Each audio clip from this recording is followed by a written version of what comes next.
So today, no messing around, I'm just going straight into the video. This is 13 etiquette rules in the US that shock tourists. Now, if you like my content, if you want to see the opinion and hear the opinion of a Brit, make sure you hit the like and subscribe button so you can keep coming back for more and see some more of my videos and my opinions. I look forward to having you join me. So let's get started. So our parents teach us to be polite. They but do. What you learned as a kid doesn't always apply when you're in another part of the world. So That's if you're true. heading to the US anytime soon, I've got some tips for you on what we Americans Give it to consider us. the rules of etiquette, and some stuff that's totally okay in the US that other countries might consider rude. Okay, like what? Let's start off with my favorite, food etiquette. Number 1. Feel free to ask for some condiments. Okay. If you're eating out and your food is tasting a little bland, it's completely fine to ask for salt, pepper, or sauces to add a little zing to your meal. I Okay. know some places in Europe see it as an insult to the chef if you start adding a little spice of your own. I guess so, because at the end of the day, the chef thinks that they've cooked it perfectly. So if you start adding salt and pepper and other things to it, they're going to be offended that you're not eating it the way they wanted you to eat it. But I don't care. If I want to add it on, I'm going to add it on. If I'm paying for that meal, I want it to taste nice. But don't worry about that in the US. Nobody's going to be offended or give you weird looks if you ask the waiter for a bottle of ketchup. Even if Okay, you're at good. someone's house visiting, they won't see it as a jab to their culinary skills either. Some just like it spicier than others. That's true. This professional 32 advert. SSD capable of holding the entire collection of the New York Library is something you will find at Best Buy or an electronics retailer. Even if you were willing to drop $1,000, you couldn't buy it. But today, Number 2. Always tip. Okay, well, This is a big thing. Maybe not always, but it's a rare occurrence if you don't tip your waiter, hairdresser, cab driver, and so on. And only if the Now, this is a big debate, and I hear about this online as well. I've been to America and I have tipped myself. I always do tip. Now, especially in the UK, tipping is rewarded for good service. The person, the waiter, waitress, they earn a wage. If you give them a tip, it's because they've been nice to you, they've done good service. If they're rude and horrible, you don't want to tip them.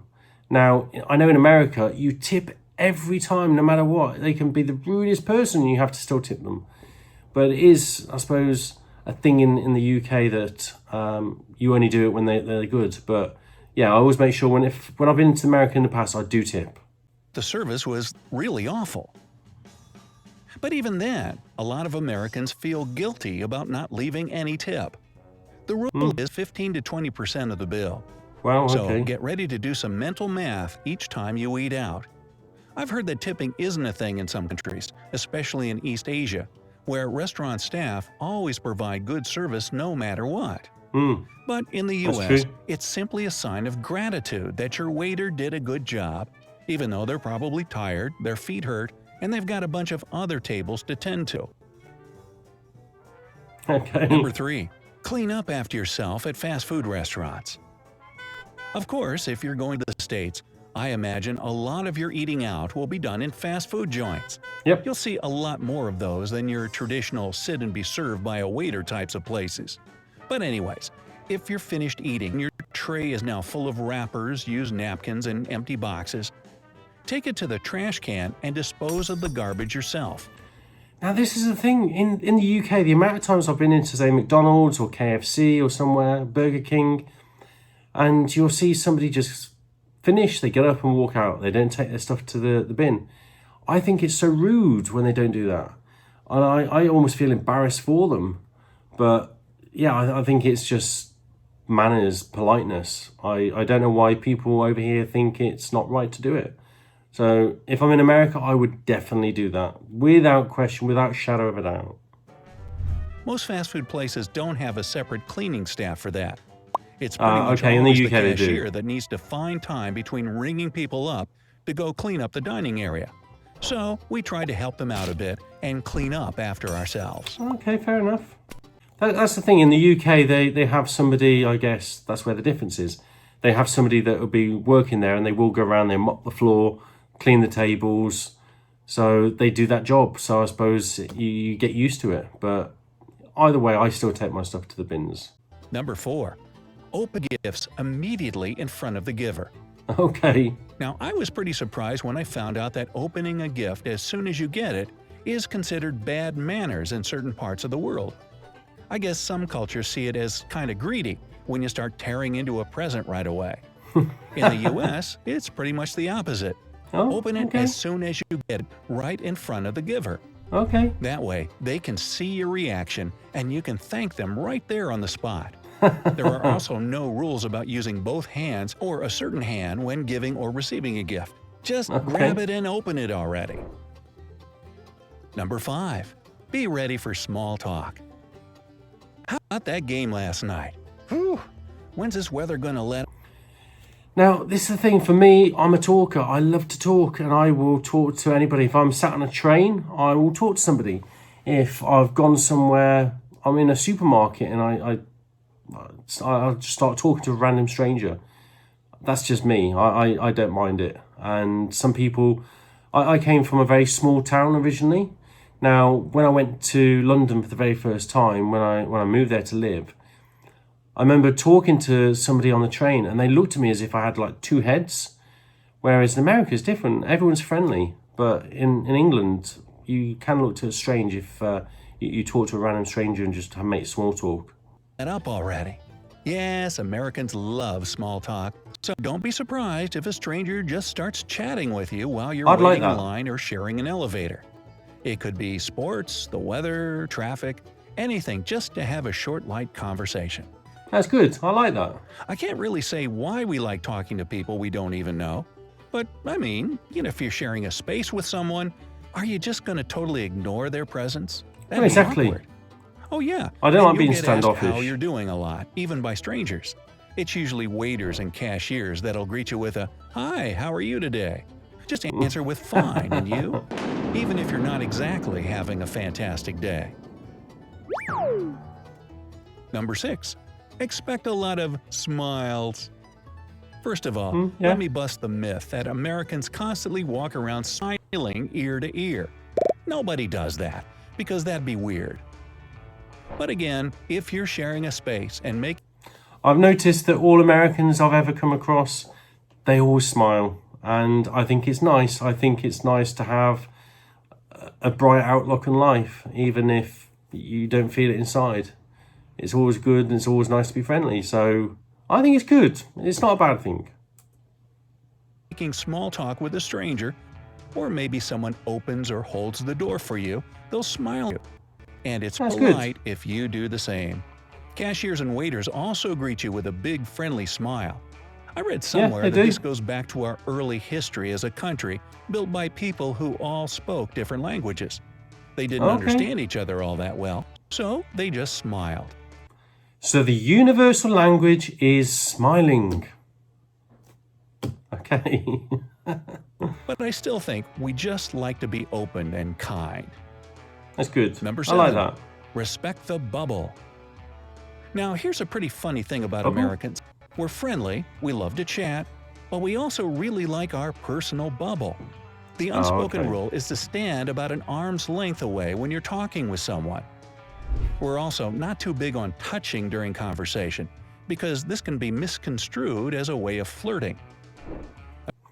Now, the one thing I remember when I was in university, and there were some people from America come over on the exchange program, and they were all about hugging, even men. Now, a lot of people, if you don't know someone, you shake their hands. But in America, they just put their arms around you and give you a hug. And at first I was like, whoa, I didn't get it. But then I got used to it and I realised, yeah, it's the norm and there's nothing wrong with it. So, yeah, bring it on. Of course, the rule doesn't apply with close friends and family. But still, even then, most Americans aren't too touchy-feely. Number 8. And definitely no kissing. I know in countries like Spain and France, people often greet each other with a peck or two on the cheek. Yeah, there might be some Americans in England, who greet the European way, But overall, we don't kiss each other as a way to say hi. Now that's again something else I found at university. There was people from Germany, from France, especially France, and even men, they would kiss you either side of the cheek. And again, it was like, whoa, you know, I don't know you. Why are you doing that? It's peculiar, but I get it. People do it. So you come accustomed to people's customs, really. So yeah, why not? Again, my personal bubble is my sanctuary. So don't come in it with parted lips ablazing. Mwah, mwah, mwah. It's best to just say hi, smile, and keep it at that. Number 9, being loud is usually okay. The stereotype of the loud American tourist might ring true most of the time, since we tend to... Now this I've experienced. I remember when I was a kid, I went to Italy with my parents. We went to Monte Carlo, and there was some American tourists, and there was this lady, and she had these multicolored clothes on, and she was really, really loud, and it was sort of open up her wallet, and all these credit cards came falling out, and it was, I'm the loudest in the room, and you're going to listen to me. And then when I went to America on my own for the first time, I expected everyone to be the same, but everyone was just normal. I think it's just a tourist thing that you dial up the notches when you go abroad. Maybe I'm wrong. Let me know in the comments whether you experience that or whether you do that. Project our voices, even out in public. It's not that we're yelling all the time, but I'd say we certainly speak louder than people in Europe or Asia. Yeah. I've gotten some friendly reminder to take it down a few decibels when visiting my friends abroad. But hey, Okay. If you're ever in the States, feel free to laugh out loud or get particularly animated while telling a joke. But of course, there's a... Everyone does like to use their hands when they're talking and sort of blah, blah, blah, blah. So yeah, I think that's a common thing. You have to explain when talking and use your hands. time and place for that. You still have to hush down in places like libraries. Shh. Shh. Number 10. Indirectness is politeness. Okay. So here's the thing about Americans. A direct, no, I don't want, or like that, is seen as pretty rude. But if an American gives you a polite, no thanks, I'd rather not, or I don't think that's the best idea, Okay. that doesn't mean that they're on the fence about it. No means no, even if it's said indirectly and super politely. Let's face it, no means no everywhere. I think some people blur the lines a little bit, but no is definitely a no, in my book anyway. It's frowned upon to try and convince someone to do something or change their mind because it's seen as pushy and disrespectful That's to true. their wishes. That's very true. Number 11. Sit in the back seat of a cab. Now this is something interesting I found out about Australia and New Zealand. There, it's considered rude to take the back seat of a cab because it's almost like you're showing that you expect to be chauffeured by someone who's lower than you. That is true. Don't worry about that. Me personally, I would get into the front because I want to talk to the person, but that's just me. I guess in America, though, you have sort of screens between the front and the back. So I suppose it's a little bit more difficult to jump in the front seats. But yeah, I think that's definitely a thing. That in the U.S. In fact, you should ride in the back seat because the driver might give you a weird look otherwise. It's not an elitist thing, and you can still make friendly small talk from the back. Just respect the driver's personal bubble, that's all. Fair enough. Number 12. Feel free to keep your shoes on inside. Really? I had a friend from Russia recently ask me, why is it that in all American movies, people are walking around their house with their shoes? Now, that's weird because if somebody came in my house and I've got carpet and they've got dirty shoes on, I don't want to walk around my carpet. You know, maybe they've got mud on there. They're going to get it on my carpet. That's going to really annoy me. And I'm going to want people to walk in my house, take their shoes off immediately at the door. Respect my house. Now, maybe it's different in America. Maybe you don't have carpets on floors. Maybe you got tiles. Maybe you got wood floors. I don't know. But yeah, it's definitely something in England anyway. Shoes on. And I just told him straight up, because that's what we do. Now, there are plenty of families here that don't have a no shoes indoors policy, although I'd say the majority don't.